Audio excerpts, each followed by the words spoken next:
Mr. Martin, it's not required that you would say anything today, but it is allowed. Is there anything you want to tell me or no? Yes, sir. Like I said in that letter, I stand before you today, a young man ready to accept the consequences for his actions, and I accept full responsibility for what I've done.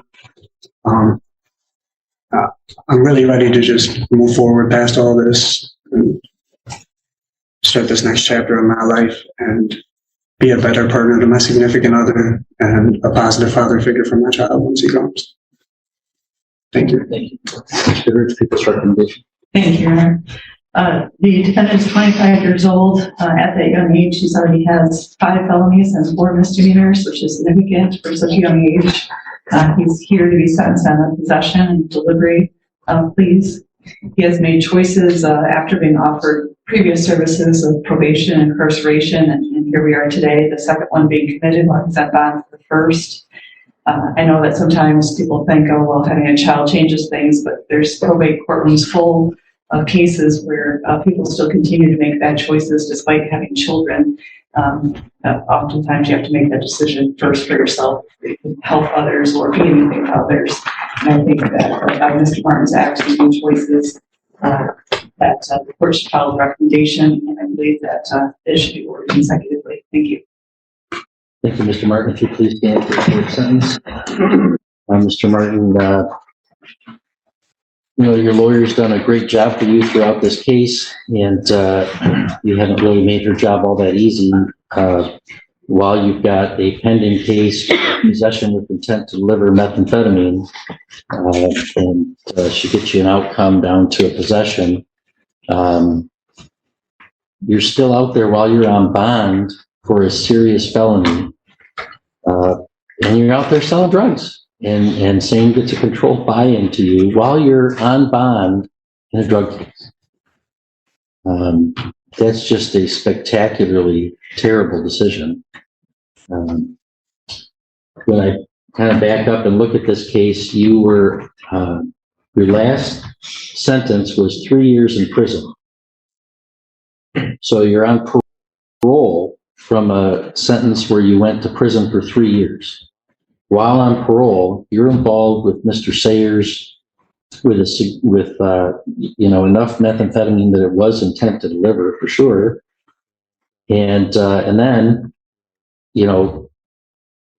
the degree to which you're participating in the chase may be unclear, but you're definitely not a kidnapping victim here. You're tossing the drugs out the window. You're running wild out there while you're on parole. And then while you're on bond for that case, you end up, I don't know, there was a parole detainer. And then I think when they discharged it, so then they finally discharged you from parole, which Lord knows why the Department of Corrections would discharge you from parole when you committed a felony crime while on parole. I don't know why they don't wait around and maybe return you to prison, but I think they like to say that their recidivism numbers are so low, they didn't return you to prison. You had a successful parole. Well, you had anything but a successful parole because you're out there involved in methamphetamine while you're on parole.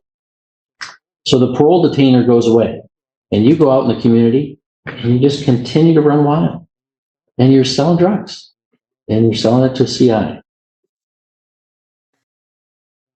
That's just quite a series of events, Mr. Martin. When you were on parole for a 3-year sentence, and then you're involved with methamphetamine drug activity that did involve distribution of drugs, not enough to show the 2 levels for the possession. But that's a relevant factor. And you didn't do well on bond. I dismissed a couple of show causes today, but you had some positive tests for methamphetamine and for alcohol. And then you're out there committing more crimes, deliveries while you're on bond.